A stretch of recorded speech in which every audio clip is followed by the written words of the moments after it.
그 1차 대전이 왜 일어나게 되는 그 경과에 대해서 좀 얘기하면 되게 재밌거든요. 그래서 그 대목에 대해서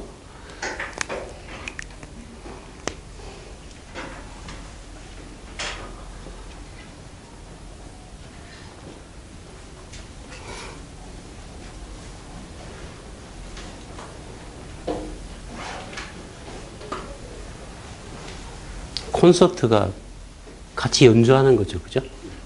공연, 함께. 예? 1815년에 나폴레옹이, 그죠? 나 선생께서 이제 망하고 나서, 그죠? 오스트리아 비엔나에서, 예, 다시 각 나라의 세력이나, 그죠? 이런 등등을 좀 정리했어요. 그걸 비엔나 회의라고 그러죠. 비엔나 회의.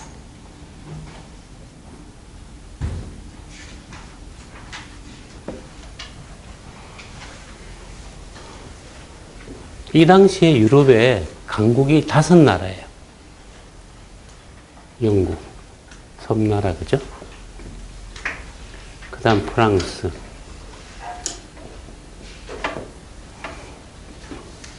그 다음에, 그죠? 프로이센. 나중에 독일에 이제 발판이 된 프로이센, 그죠? 그 다음에 이제 오스트리아. 오스트리아라는 뜻은 동쪽 끝이라는 나라입니다. 동쪽의 나라.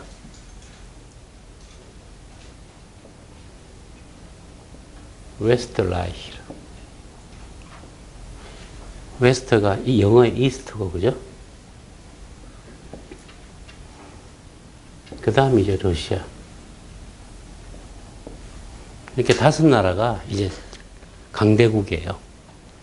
그러니까 우리끼리 싸우지 말고 이제 잘해보자. 라고 이제 회의를 해서, 그죠?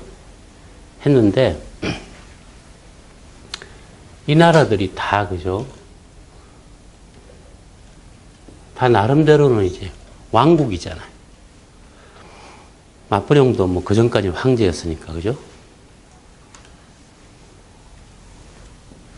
이걸 갖다 이제 흔히 이제 뭐 보수체제라 그래. 보수체제.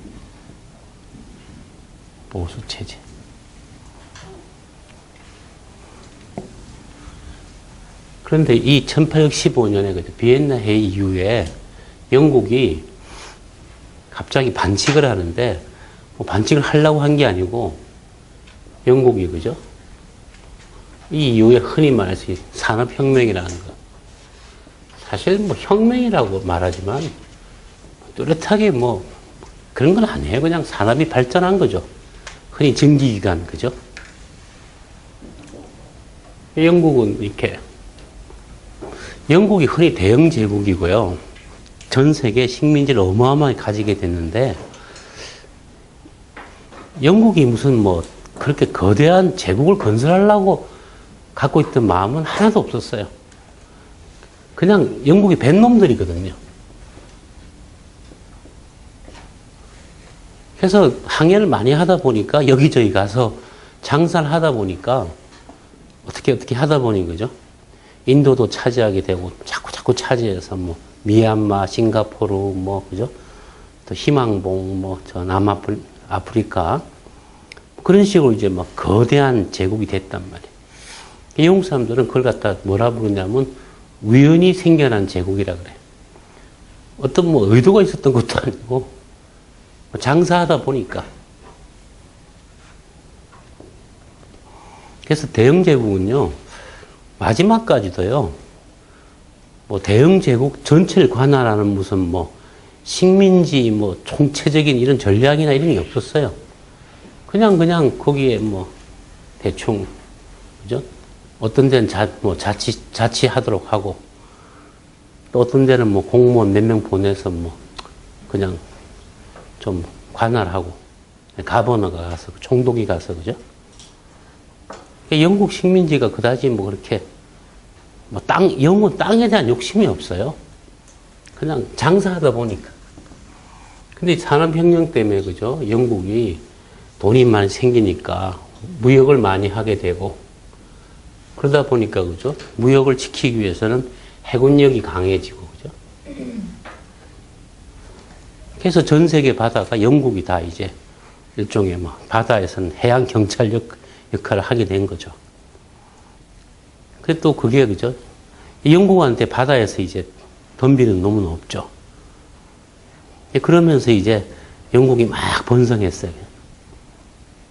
근데 이제 여러분도 아시다시피, 그죠? 프랑스도 사실 그 다음 빨리 발전했어요. 산업이. 근데 이제 프로이센, 그죠? 이런 나라가 이제 흔히 제2차 산업혁명이라 그래요. 그래서 열심히 또 막 따라가서, 그죠? 그래서 독일도 이제 프로이센도 산업화가 막 이루어졌는데, 이게, 그죠?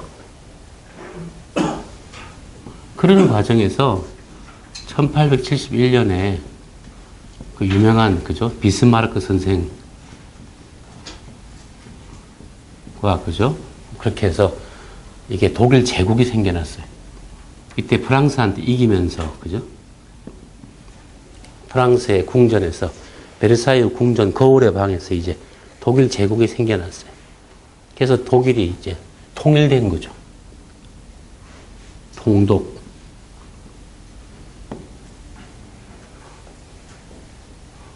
이게 이제 하나의 큰 문제였다 그랬죠. 그죠? 갑자기 유럽 내부에 하나의 세력이 생겨났으니까, 그죠?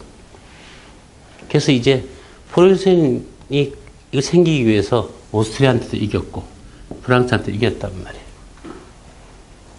되게 강력한 세력이 생겼는데, 더 본질적인 건요, 독일이 산업이 발전하면서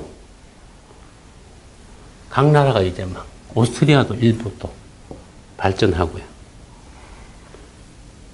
또 하나가 뭐냐면 철도가 생겨나면서요. 철도하고 이제 증기선, 배가. 그러면서 이게 미국의, 그죠? 그 중부의 대평원이 있잖아요. 그죠? 프레일이라고 하는 큰 평원에. 거기에서 이제 곡물이, 흔히 시카고 곡물시장, 그죠? 그 전까지는 곡물이 생겨나도 미국에서 생산된 밀을요, 유럽에다가 수출하려면 단가가 굉장히 비쌌어요. 마차로 운반해서, 그죠?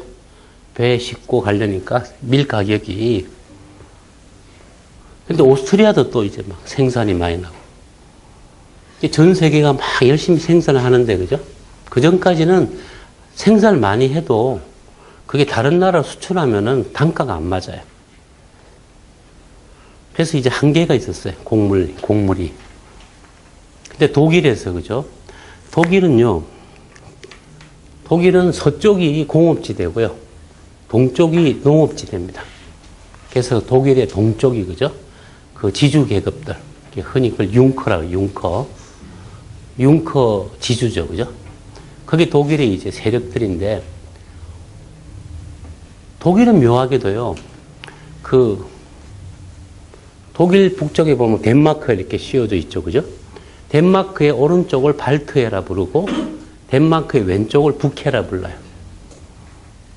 근데 거기에서 독일은 동쪽에 생산되는 밀을요, 영국이나 특히 영국 쪽으로 이렇게 곡물 수출을 많이 했어요.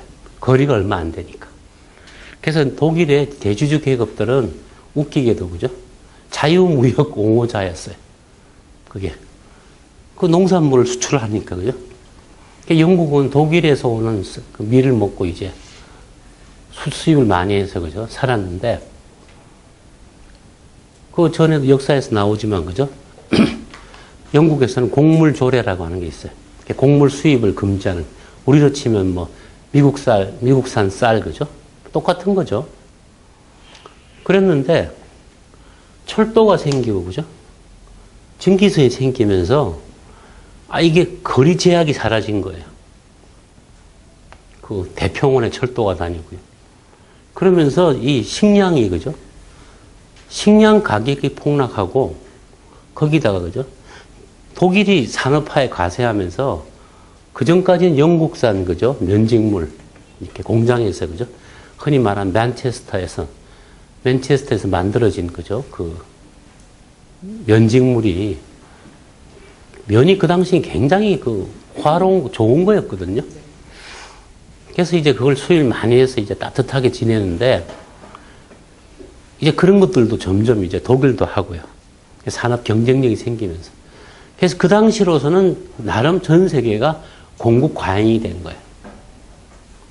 그러면서 그죠? 1873년에 독일이 생겨나고 그죠?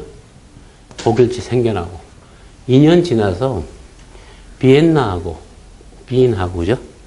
뉴욕 증시가 대폭락을 했어요. 우리가 흔히 아는 거죠. 뭐 금융공황이죠. 이게 그 효과가 그죠. 그러면서 디플레가 왔는데 그 디플레가 한 20년 갔어요. 그래서 이걸 갖다 롱 디플레이션이라고 합니다.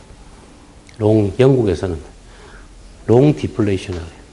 전 세계가 이 디플레이션 타격을 엄청나게 입었어요. 그러다 보니까 그죠.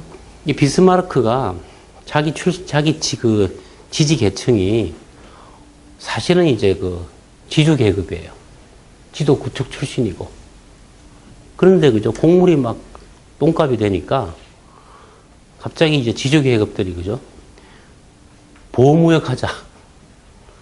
수입을 막자. 그래서 막 이제 관세를 올려라. 막 그렇게 된 거죠. 근데 비스마르크가 독일과 통일한 다음에 전략이 뭐냐면요. 이 프랑스를 갖다가 복수해 올 수 있으니까, 그죠? 비스마르크는 두 가지 정책을 썼어요. 프랑스나 영국은 열심히 식민지를 막 개척하고 막 그쪽에, 그죠? 앞으로 시장을 만들려고 그러는데 독일은 식민지 관심 없다. 욕심 안 내겠다 해서 안심시키고요. 또 하나는 뭐냐면 이 나머지 두 나라가 다 이제 이 두 나라는 좀 전근대적인 나라예요. 그래서 독일이 그죠? 이 두 나라를 꼬셔갖고 이렇게 세 나라가 다 황제가 있는 나라죠. 독일도 카이저 황제고 그죠? 오스트리아도 황제고 이제 유럽이 이제 개나 소나 다 황제가 되는 시대가 된 거예요. 러시아도 황제죠. 이 세 나라가 이렇게 동맹을 맺었어요. 동맹. 그렇게 해서 프랑스가 복수 못하도록 좀 달래기도 하고 이게 이제 비스마르크가 그죠? 앞으로 독일이 안정되려면은 이렇게 해서 그죠? 뭐 영국 너는 식민지 많이 가지고 프랑스는 아예 뭐 경제 발전하라고. 근데 곡물 이게 문제가 생긴 게 그죠? 어떻게 했냐면 러시아가 그 이전에 크림 전쟁을 해갖고 망했어요. 그래서 러시아가 그때부터 이제 근대화를 추진했어요. 안 되겠다. 우리도 좀 합리적인 그죠? 시스템을 갖추자.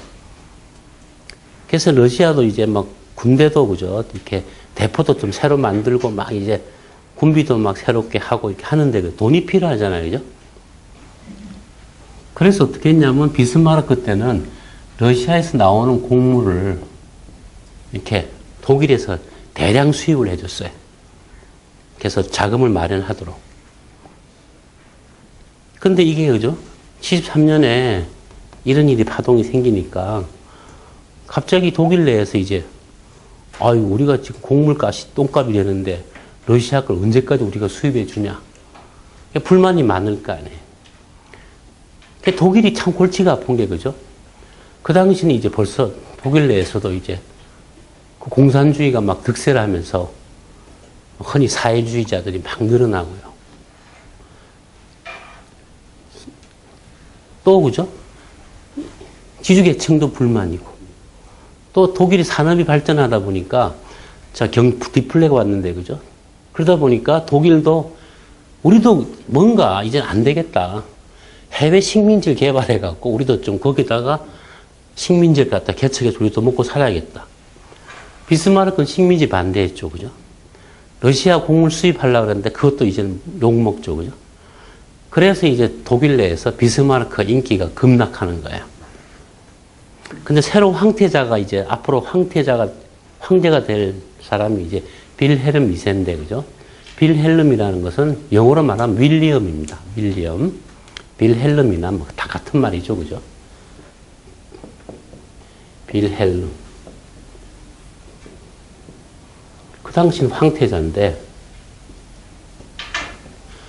이쪽 중심으로, 그죠? 막 이제 뭐 산업 세력, 또 뭐 여러 세력들이, 그죠? 결집해갖고, 얘네들은 나름 지배 계급이니까, 그죠? 저 빨갱이들 저거 견제해야 된다 그래서, 그죠? 막 이렇게 여기에 모였단 말이에요. 그래서, 그죠? 이게, 이 세 나라가 동맹행기거든요. 그래서 세 황제가 동맹 맺었다 그래서 그걸 삼제 동맹이라 그러는데, 그게 깨지는 거예요. 특히 러시아가. 그래서, 그죠? 비스마르크는 우리가 경제적으로 좀 힘들더라도 러시아를 쥐고 가야 된다. 그랬는데, 그죠? 동맹계약을 재연장하려고 했는데, 이 빌헬름이, 그죠? 1888년에 아버지가 죽으면서 황제가 돼요. 황제가. 얘는 당연히 러시아하고 그런 그 계약 연장을 반대하는 사람이죠. 그래서 비스마르크 마지막에 87년에, 그죠? 한 해 전에 이 러시아하고 계약을 90년까지 3년간 연장하기로 합의를 봤어요. 간신히. 이게 비스마르크가 마지막에 한 겁니다. 근데 딱 90년에, 그죠? 딱 되니까 이제 황제도 비스마르크를 잘라요. 너 내려가. 그러면서 어떻게 했냐면, 그죠? 이 계약 연장을 안 해버려요. 그 사이에 이제 막 러시아하고 독일은 이제 막 요즘 말하면 환율 전쟁처럼 이제 관세 전쟁이 벌어졌어요. 왜냐하면 독일도 할 말이 있는 게, 그죠?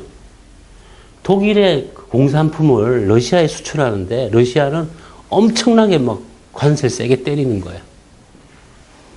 그러니까 독일은 수출이 안 되고 러시아는, 그죠? 밀수출 비스마르크가 그동안에 싸게 줬단 말이에요. 그동안 우리가 얼마나 봐줬는데 하면서, 그죠?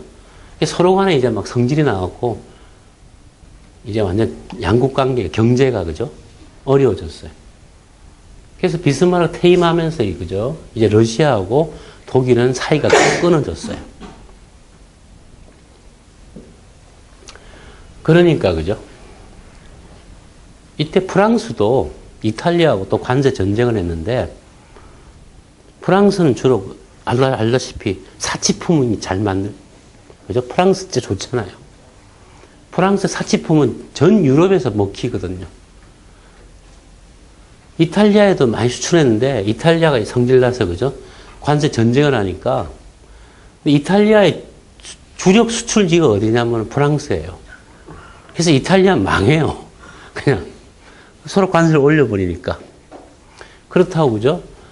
프랑스의 사치품은 이탈리아 부자들은 또 알게 모르게 또 이렇게 뒷구멍으로 다 샀쓰고, 그죠? 밀수로. 그래서 러시아가 지금 어려워지니까, 그죠? 프랑스가 이제, 그죠? 러시아 근대화를 해야 되는데, 근대화 중에 하나가 대표적인 게 철도죠, 철도. 그죠? 철도. 러시아, 그죠? 아시아 쪽으로 굉장히 식민지를 많이 땅을 확장했는데, 그 철도 없이는 그거 연결이 안 되잖아요. 그죠? 그래서 막 철도도 하려는데, 프랑스가 좋아, 밀어주겠다 그런 거예요. 그래서, 그죠? 1894년에, 아까 90년에 계약 연장 안 했잖아요. 94년에 프랑스하고 러시아가 이렇게 동맹을 맺습니다. 불러 동맹이라고. 동맹 관계에 들어가요. 비스마르크는 그걸 가지고, 그죠? 비스마르크는 이제 퇴임해서 이제 그냥 지내고 있었는데, 비스마르크는 제법 돈도 있었나 봐요. 비스마르크가요, 그 재상을 지냈지만 항상 자기 경제적인 건 관심이 많았어요. 비스마르크 그 당시에 어떤 생각했냐면요, 숲을 사서 나무가 이렇게, 그죠? 벌목하면 이게 수십 년에 한 번씩, 그죠? 사이클 하잖아요. 그죠? 두고두고 이제 이렇게 나무 팔면 먹고 산다. 이 비스마르크는 임야에 투자했어요. 비스마르크는 돈벌이도 나름 그래도 좀 이렇게 재테크 있는 사람이에요. 근데 이제 황제 빌헬름 2세가, 그죠? 저 멍청한 놈, 저 실수했다. 그래서 황제하고 비스마르크는 굉장히 사이가 더 나빠졌어요.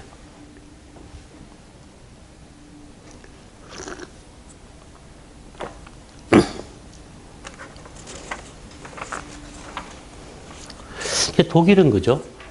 문제가 내부에 막 여러 세력이 있어요. 뭐 흔히 말해서 뭐 좀 정치적으로 좀 자유적으로 나가자는 자유주의자도 있고, 또 민족주의자도 있고, 또 산업화 세력도 있고, 식민지를 강화하자는 세력도 있고, 그죠? 뭐 빨갱이도 있고, 뭐 나름 빨갱이 비슷한 애들도 있고, 뭐 가지가지죠. 그 바람에 비스마르크가 했던 게 뭐냐면 사회보장제도예요. 사실 사회보장제도가 국가에서 정식으로 한 건 독일이 처음입니다. 그전엔 나라에서 구빈원 뭐 이런 식으로 했는데, 그죠? 1871년에요. 웃기는 게, 우린 사회보장하면 프랑스 유명하잖아요. 그죠? 근데 원래 프랑스는 사회보장제도가 없었어요. 이때 독일하고 참 프랑스가 전쟁을 지면서, 그죠? 어떻게 됐냐면, 흔히 그 유명한, 그죠? 알사스 로렌이라고, 그죠? 독일과 프랑스 사이에 있는 땅. 독일 국토의 40분의 1밖에 안 돼요. 사실 그렇게 큰 데도 아닙니다. 근데 그게 이제 왜냐면 로렌이라는 게 프랑스식 명칭이고 원래 명칭이 로트링겐이에요. 독일식 이름에 벌써. 그걸 갖다가 이제 독일이 차지했단 말이에요. 1648년에 30년 전쟁이 끝날 때 알사스 로렌은 원래 독일 쪽에 있다가 프랑스로 넘어갔어요. 근데, 그죠? 독일 걸 찾아왔어요. 고토수복을 한 거죠. 독일이 이 알사스 로렌을 갖다가 차지한 게 사실은 되게 두고두고 후회거리입니다, 사실. 프랑스에서 또 시발시발 할 거 아니에요. 그죠? 그래서 또 뭐 마지막 수업, 그죠? 그래갖고 또 뭐, 막, 민족 정서 불 지르고 뭐, 또 막 글 쓰는 거, 글 얼마나 잘 써요, 그죠? 그래서 막 뺏어와야 된다, 찾아야 된다. 나중에 이게 언제 다시 넘어갔냐면, 지금 프랑스 땅입니다. 1차전 끝나고 나서 그 땅이 다시 프랑스 땅이 됐어요. 프랑스 땅이 됐는데요, 웃기는 일이 발생해요. 그 알사스 로렌도, 그죠? 불만이 많다 보니까 비스마르크 때 그 동네에 사회보장제도를 다 적용했어요. 근데 이게 딱 프랑스로 넘어갔는데, 프랑스는 그런 제도가 없어요. 그러니까 그 알사스 로렌 사람들이, 아니, 우리는 왜 나라에서 우리를 신경을 안 쓰냐. 그래갖고 프랑스가, 그런 게 있어? 그래갖고 프랑스가 사회보장제도를 알사스 로렌 때문에 프랑스가 전면 도입합니다. 알사스 로렌만 또 사회보장해 줄 수 없잖아요. 그래서 해갖고, 그죠? 그래서 오늘날 사회보장제도 하면 뭐 프랑스가 유명하지만, 그죠? 저게 알사스 로렌을 찾아오는 과정에서 독일 제도를 수입한 거예요. 이게 독일에서 나온 거예요, 원래. 이게. 메이드인, 이게 절만입니다. 이게 참 웃겨요, 이게 보면.